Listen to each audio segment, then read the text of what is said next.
Hi, the last left off by talking about this idea what how social information processing biases and comes from experiences we had in childhood and adolescence with popularity.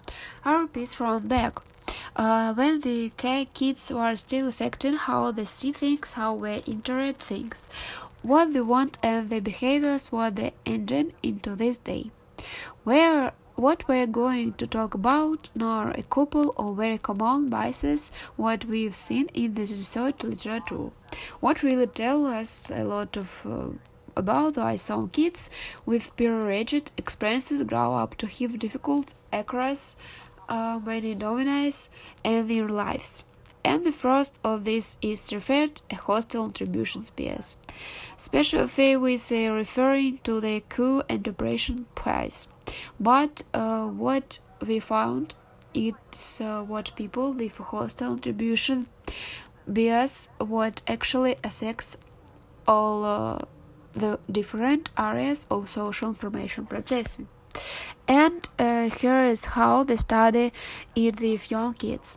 Kids might look at a little picture like with and they read a story. This one says, imagine you're sitting at the lunch table at school.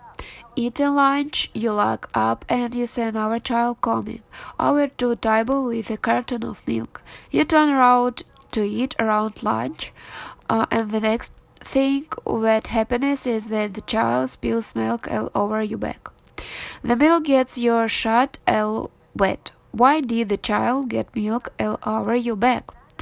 And what story is read?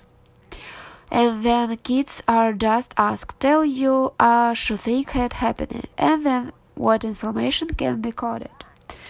Most people will say what is was an accident, the milk probably spilled and what how the milk all got on the back and it's okay. But where some kids what would say no, what was done on purpose, what was done because what kid with being mean and because they were trying to get milk all over me. Here is another scenario. Imagine you brought your new to school today. You saved up money to buy the toy and you want to show it the other kids at school. You left another child play with is for a few moments while you got a drink of water.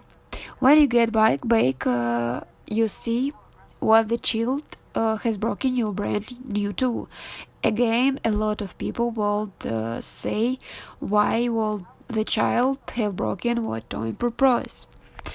It was just an accident.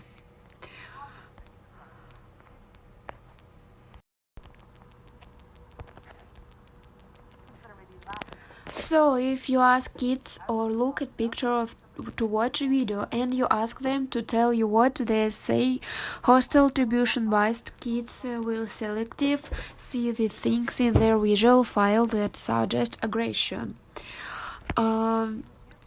If you control for how aggressive kids were previously, they find what kids who were recruited by peers develop an increased tendency to have this hostile attribution bias, and they see more aggressive things in front of them, and they fall to see positive things in front of them. So when presented with an objection station, why did your son walk about her shoulder, happen your shoulder? We would say we did on purpose, it was to be mean, and everyone else would your shoulder. Not think what. When you give an interpretation and you say imagine a situation in which someone was mean to you, what would you do? So in our words we're holding constant the interpretation. So their goals will be I want to get back at them, I want to make them feel bad, I want to hurt them. If you think about even us adults, there are ways in which people who are wrong, whether in the workplace or whether a romantic partnership, their desire is specifically to try and get back at them. What's something what we're seeing stemming from hostile attribution bias?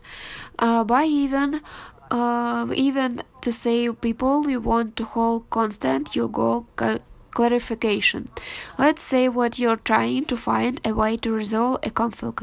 People with a hostile attribution bias will say, well, if what I will be do and the world list a wild bunch of aggressive responses. I will yell them. I will scream at them. I will secretly hit them. People with a hostile attribution bias tend to think about those type of things. And even if you give someone the answer, if you say, I will scream at them. If you say, let's think all the way, what you call settle an argument, and they tend to end up doing things a little bit aggressive anyway. Maybe this rings true. Maybe you now know somebody you are with their words has a hostile attribution bias. Maybe it's you. The way what we see this in adulthood, of course, they don't see people kind of beating each other up us. So, for instance, in the workplace, we see what people with a hostile attribution bias grow up to assume what they're being kind of blown off by their coworkers. When someone might in second forget to credit a coworker with an accumulation, this is what being a specific attack as something what happened on purpose. We were left out. It was tied to someone in which they were being used or someone was trying to put them down, and third, their ability to be promoted in the work environment. They had bound their workplace to other people, and so if they were same adults would have a hostile attribution bias, grow up to become parents when what they find it is. It changes the way what they are parents and changes their kids. Nicole Wernell did a research study where she looked at moms who had hostile attribution biases, and she measured how much moms had a hostile attribution bias when asked to interpret what happened between moms and our adults, interpret what was happening between two children, and they got all that information from moms and the aggressive their kids were. Well, what they found was that moms who had hostile attribution biases they tended to think what the kids were more likely to be hostile towards their children. So, in our words, when most people will think was a natural exchange was occurring, these moms thought what was really happening was that our kids were teasing their son or daughter. And they tend to respond in a way that made them feel like they needed to protect their children or they needed to fight back to their children. Also interesting was moms tended to say what when they got into fights, they were more likely to think their children were being hostile towards them, towards their parent, on purpose. And of course, you can imagine that it changed a lot about how a kid would be raised or what mom feels about being a mom.